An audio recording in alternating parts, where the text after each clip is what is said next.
Tale of Two Cutleries.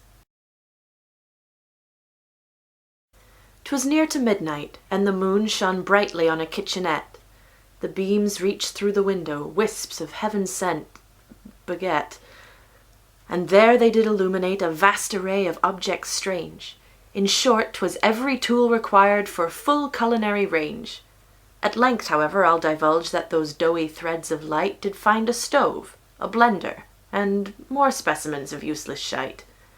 Of course, there were all manner of the finest known cooking utensils, copper pans and rusted pots, and a pile of broken pencils. One must not doubt but that there were other treasures out of sight, but these cannot be detailed, being untouched by brave moonlight. However, on this night so clear, so brilliantly by Luna lit, befell a happening so strange 'tis more than most folk could admit. For deep within the kitchenette, in sooth, there was rebellion stirring, and something most irregular was very soon to be occurring.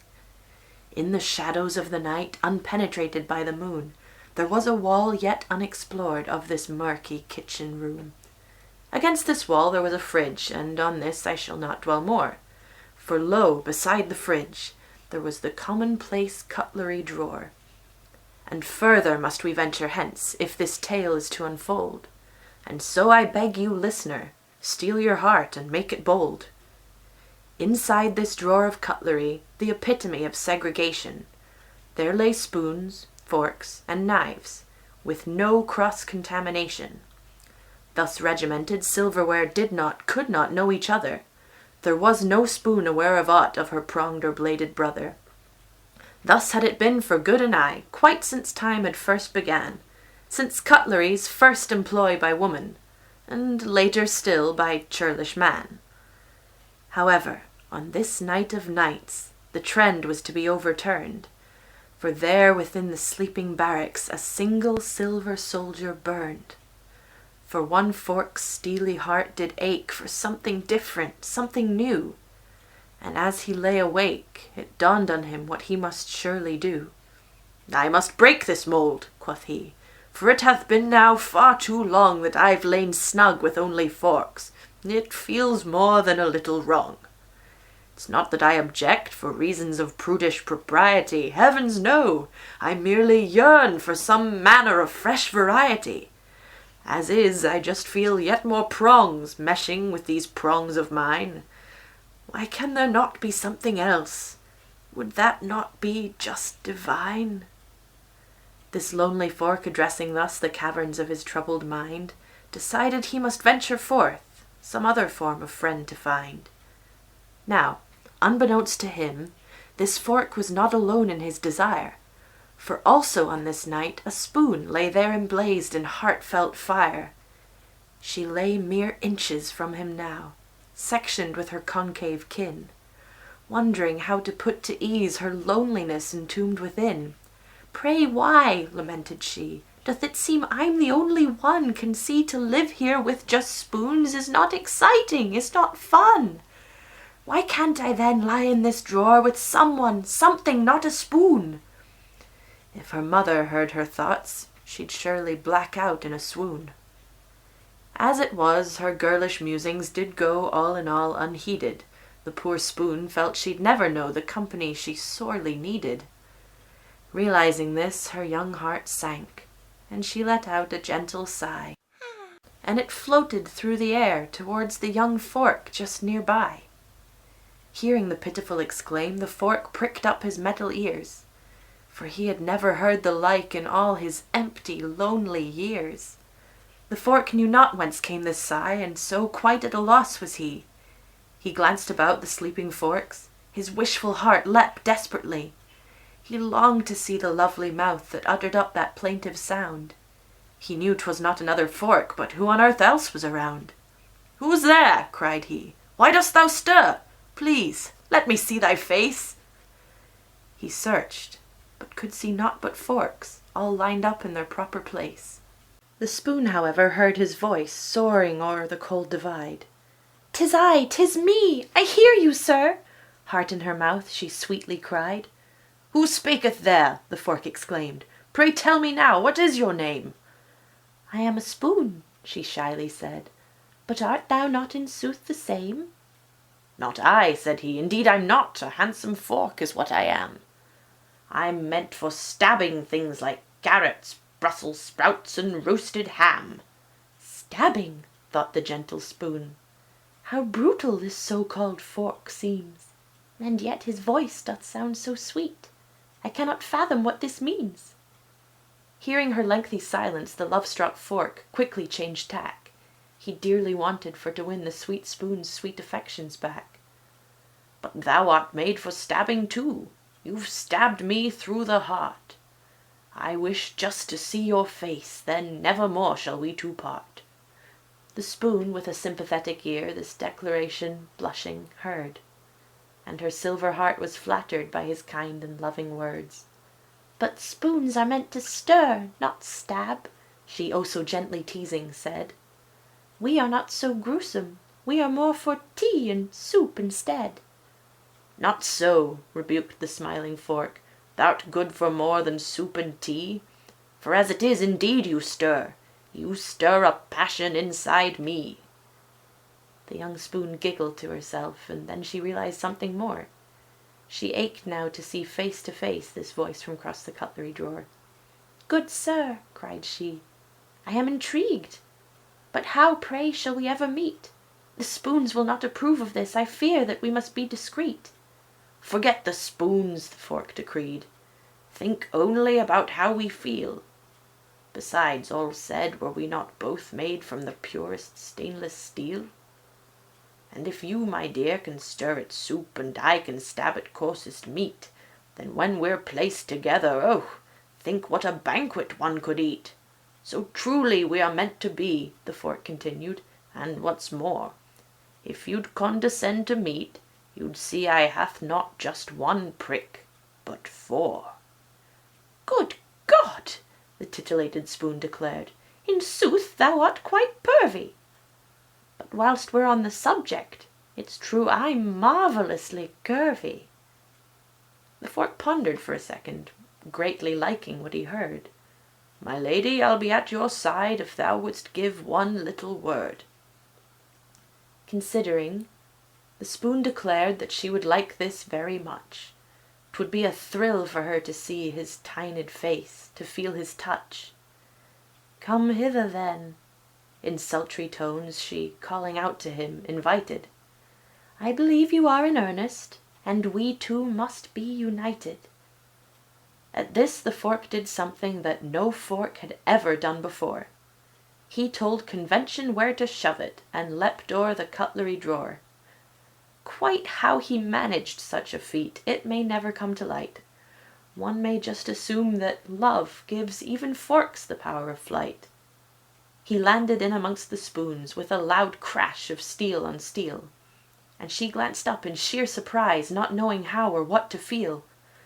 Miraculously, not a one of her spoon brethren made a peep. Indeed, they were still in the depths of a long and peaceful sleep. The bashful lovers, for the first time, looked each other in the eyes, and 'tis fair to say that each was overcome with mild surprise. The fork looked at his lady, saw the curves and contours of her face. He knew he'd never seen the like in any other time or place. The spoon in turn looked back at him, taking in his pronged aspect. She'd never beheld such a sight as far as she could recollect. My dear, he whispered in a rush of disbelieving, breathless awe, in sooth you are more beautiful than anything I ever saw. Oh, surely not, the pretty spoon, concealing her delight, demurred. But truly I see you are not so bad yourself, upon my word. They gazed at one another, and, reflected in the steel, saw sense. They knew that it was foolish to continue living in pretense. My darling, breathed the doting fork, my sweetest dear, my light, my dove, I cannot bear to carry on attempting to conceal our love. Let us never part again, and let the two of us be one, and let this senseless barrier twixt the cutleries become undone. At this address the fair maiden's shining metal heart did melt. She was amazed. He put to words precisely what she'd always felt. and feelings swelling deep inside sensations of contented bliss, she shyly leaned towards him, planting on his central tine a kiss. "My angel," said she with a wink, "I swear by yonder silver moon, if thou wilt teach me how to fork, I'll gladly show thee how to spoon." He smiled back at her with delight. He could not very well resist. He never dreamed the day would come he'd be caught up in such a tryst. And so their night of passion passed, in a flash of white-hot steel, and neither could believe that what was happening was truly real. In the morning, when the sunlight crept inside the kitchenette, it brought to light a spectacle the sight of which one can't forget. For nestled in amongst the spoons, in a pose quite nonchalant, was a bizarre cutlery piece, not found in any restaurant. Lying in the spot where just last night the lovers two had been, was this curiosity. The spoon and fork could not be seen. As the spoons began to wake when touched by sunlight golden yellow, they gathered round and stared at this, a most extraordinary fellow. It looked a little like a spoon, it had the proper curved face, but there was something else about it that the crowd could not quite place. They stared quite hard, they scrutinized, they hoed and hummed collectively. The mothers didn't trust it, and they clasped their young protectively. And then, all of a sudden, dawned the crucial realization that what the crowd was looking at was indeed a new creation. For there, atop its head, which on a normal spoon was smooth and round, right smack dab in the middle, strange, a solitary prong was found. "What is this?" the spoons demanded. "What is it we've discovered here? See, it's sharp and pointy!" they cried out in sudden desperate fear. "It cannot stay with us!" they screamed, "for it is not one of our kind. How on earth did it get here, and how could we have been so blind?" Meanwhilst, far across the drawer, the forks awoke from their deep slumber, and it wasn't long before they saw that they'd lost one of their number. "Where is he?" they asked one another. "Where, pray, can he ever be?" They scoured the section top to toe, yet nowhere to be found was he. "In that case we must venture forth, for we'll have no man left behind. We shall seek out what lies beyond, and we shall our dear friend find." And so at this the forks lined up, passionate with shared intent, determined to discover why and where it was the lost fork went. And so, just as their love-struck comrade late the night before had done, they gathered up their courage and leapt o'er the ramparts one by one. They landed roughly with a crash in that which was spoon territory, but so coldly were they greeted, they had not a chance to tell their story. "Help! Intruders!" cried the spoons, looking on them with alarm. "Surely they have broken in to pillage and to do us harm." The forks, espying these strange creatures, also were taken aback. "We've never seen the likes of these. How very strange! Alas! Alack! Now tell us, fiends, and tell us quick, what have you done with our friend dear? We know you must be hiding him. We're sure he must be somewhere near." The spoons glanced at each other, puzzled, knowing not of whom they spoke. "What do you mean in coming here? And is this all some cruel joke?" The two sides stared each other down with a burning, hostile gaze, in a silent, fearful face-off that, once started, could have lasted days. And indeed it may have, had not the silence been at once disturbed by the forgotten object that had had the spoons feeling perturbed. The pronged spoon rolled over and let out a small, contented sigh. This startled them, and it became the focus of each silver eye. "What's this, then?" the forks exclaimed. "This cutlery has been perverted." No one knew quite what to say. They burned with shame, their gaze averted. The curiosity in question was by now quite wide awake, and it cleared its throat as if preparing for a speech to make. "Come now," a fork declared, "and let us listen what it has to say. Only then can we decide if it may see the light of day." The crowd unwillingly assented, and a stony silence fell, as they waited for to hear and see precisely what it had to tell. "My friends," the thing began to say, with a gentle, friendly smile, "I pray you do not fear me, for I'm quite pleasant and docile." It had no time to tell them more. "Ha ha!" they interjected. "This cannot possibly be true. It's just as we suspected." The stranger smiled patiently. It did not seem at all offended. It said, "I pray that you allow your disbelief to be suspended. For as I said before, I do not intend to cause you pain. And I'm certain I've done naught to justify your cold disdain." "If this is so," the Forks replied, "then explain our missing friend. Surely you have kidnapped him or sent him to some grisly end." At this the whole crowd panicked, and it seemed there'd be a riot. And indeed it took some skill to make them calm down and be quiet. The stranger then continued, "If you'd but look again, you'd see that this lost friend of which you speak has been here all along. It's me." The crowd shook its collective head in disbelief and wonderment, still suspicious of the object's harboring some ill intent. As they stood considering, one of the smaller spoons cried out, "Wait! One of our sisters is gone! Tell us, what's this all about?" And of course the tot was right. There was indeed just one spoon missing, the self-same spoon which late last night had been caught up in love and kissing. "Try and explain that away! You mean to say that she's here too?" The stranger smiled warmly, nodded, and said simply, "Yes, I do." At this the crowd was speechless, and for once not one voice sounded.